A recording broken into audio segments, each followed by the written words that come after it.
Hi hello అండి. ఎవరైనా channel subscribe చేయకపోతే వెంటనే సబ్స్క్రైబ్ చేసుకోండి. నిన్న ఇమాన్యుయల్ గారు ఏడుస్తుంటే సుమన్ శెట్టి గారు వెళ్ళి ఇలా మాట్లాడారు. మీరు గేమ్లో చాలా ఎఫర్ట్ పెట్టారు, మీ వంతు బాగా ట్రై చేశారు, అసలు మీకు అంత స్ట్రెంగ్త్ లేకపోయినా మీరు ఆడిన విధానం చాలా బాగుంది అని చెప్పారండి. అంతేకాదు ఇక్కడ సుమన్ శెట్టి గారి బిహేవియర్ చాలా బాగా నచ్చింది. అవతలి వాళ్ళు ఎంత లోగా ఉన్నా సరే ఈయన మాటలతో బూస్టింగ్ ఇస్తున్నారండి. అంతేకాదండి, ఇమాన్యుయల్ గారితో బాగా మాట్లాడి గేమ్లో ముందుకు వెళ్ళేలాగా చాలా బాగా మాట్లాడారు అనిపించింది నాకైతే. ఇప్పుడు మన రాధిక అక్క రీతు గారి గురించి మాట్లాడుకుందాం. అయినా యాక్ట్ చేస్తున్నావా అమ్మా, మహానటిని మించిపోయారుగా. అసలు ఏదైనా గేమ్ అది. మొన్న సంచాలక్గా ఫెయిల్ అయ్యారు. ప్రియా గారు రీతు గారిని ఒక క్వశ్చన్ అడిగారు, ఏంటంటే నువ్వు కావాలనే పవన్ ని కెప్టెన్ చేసావు కదా అని. అంటే అప్పుడు రీతు గారు ఏం తెలియనట్టుగా షర్ట్ కి కలర్ అంటింది కదా అని చాలా అమాయకంగా ఫేస్ పెట్టి సేఫ్ గేమ్ ఆడిందండోయ్. మరి భరణి గారు ఆడలేదా, లేదా మీకు కనిపించలేదా గేమ్ అని నాకు అనిపించిందండోయ్. మళ్ళీ పవన్ కళ్యాణ్ గారి దగ్గరికి వచ్చి సింపతి గేమ్ ఆడుతుంది. కళ్యాణ్ గారు ఇకనైనా కళ్ళు తెరుచుకోండి, what a acting Ritu, salute Ritu గారు. హరీష్ గారు రీతు గారిని అడిగారు, డెసిషన్ క్లియర్ అయిపోయిన తర్వాత ఎందుకు బాధపడ్డావు అని. అప్పుడు రీతు గారు, పవన్ గెలిచినందుకు హ్యాపీగా ఉండలేకపోయా, అలానే ఇమాన్యువల్ ఓడిపోయినందుకు చాలా బాధ అనిపించింది. డెసిషన్ క్లియర్ గానే పవన్ గెలిపించారు. రీతు గారు యాక్టింగ్ చేయండి, ఓవర్ యాక్టింగ్ చేయకండి. ప్రియ గారు మధ్యలో ఒక మాట అన్నారండి, నాకు చాలా కోపం వచ్చింది. భరణి గారు అన్ఫేర్ గేమ్ ఆడుతున్నారు, ఇమాన్యువల్ కూడా అన్ఫేర్ గేమ్ ఆడుతున్నారు అంటున్నారు. జనాలు చూస్తున్నారండి ఎవరు బాగా ఆడుతున్నారో ఎవరు అన్ఫేర్ ఆడుతున్నారో అని.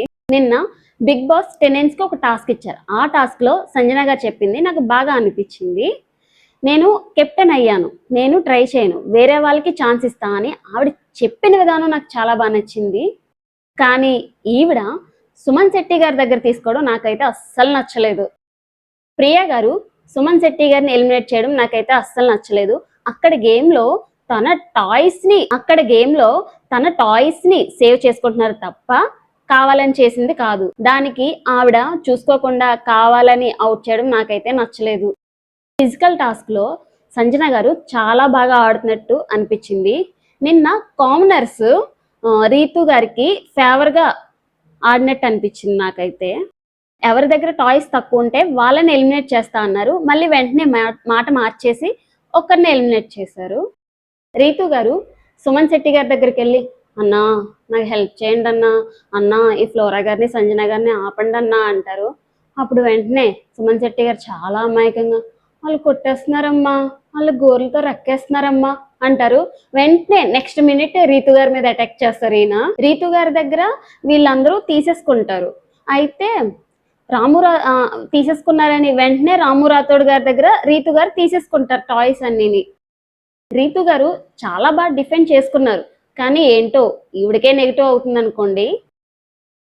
రాము గారి దగ్గర రీతు గారు టాయ్స్ అన్ని తీసుకున్నారు, ఆయన అలా ఉండిపోతారు, అసలు డిఫెండ్ కూడా చేసుకోరు. ఆయన అలాగే కనుక ఉంటే చాలా కష్టం అండి. వెంటనే ఆ టాయ్స్ అన్ని తెచ్చి రాము గారికి ఇచ్చేస్తారు. తనుజ గారి దగ్గరికి వెళ్ళి డిఫెండ్ చేసుకుంటారు.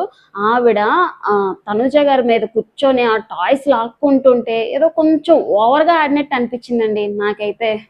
రీతు గారు రాము గారి టాయ్స్ అన్ని తీసుకుంటున్నప్పుడు ఇమాన్యుయల్ తన టాయ్స్ ఇస్తారు.